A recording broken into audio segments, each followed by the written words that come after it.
Expanding the child tax credit. There's no Social Security number required to be eligible for the child tax credit. What does that mean? That means people can get the child tax credit and not citizens. All you need is a tax ID number, and there's no proof of citizenship required. So we have an illegal immigration problem in this country. We're at all-time highs in terms of illegal crossings.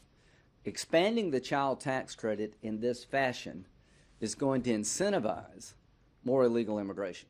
Word will spread. If you can get to America and get a tax ID number, your children will get a tax credit from the federal government. This is the wrong policy at the wrong time, and I hope hardworking Americans who are paying into the system will realize that expanding the tax credits to allow illegal immigrants to get the tax credit makes every problem worse. The debt problem worse, the immigration problem worse. So I don't know what's going to happen today. I don't know what's going to happen in the future, but I do know this. This bill is not 1.75 trillion. It's more like 4 trillion, and it's not some right-wing group saying that. That's the Wharton Business School in Pennsylvania. That electric vehicles tax credits has turned into a gift to special interest unions. You go from 50 vehicles eligible for the electric vehicle tax credit to 2.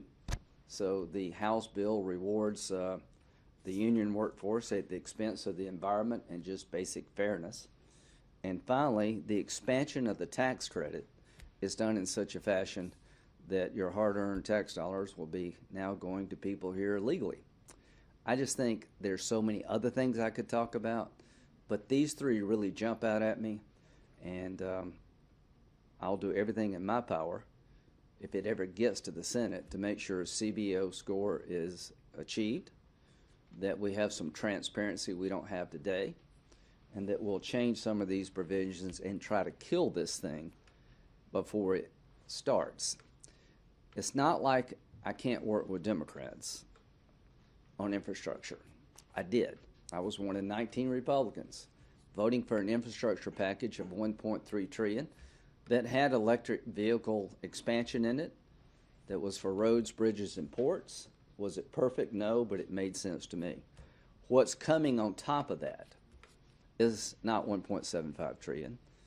It's at least double that in terms of actual cost over time, and it's riddled with special interest provisions that I think should be offensive to the American people.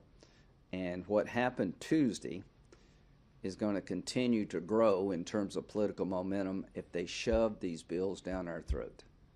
And right now, the Democratic Party is shoving a massive expansion of government down the throat of the Republican Party, down the throat of the American people, and I will do everything I can to stop this.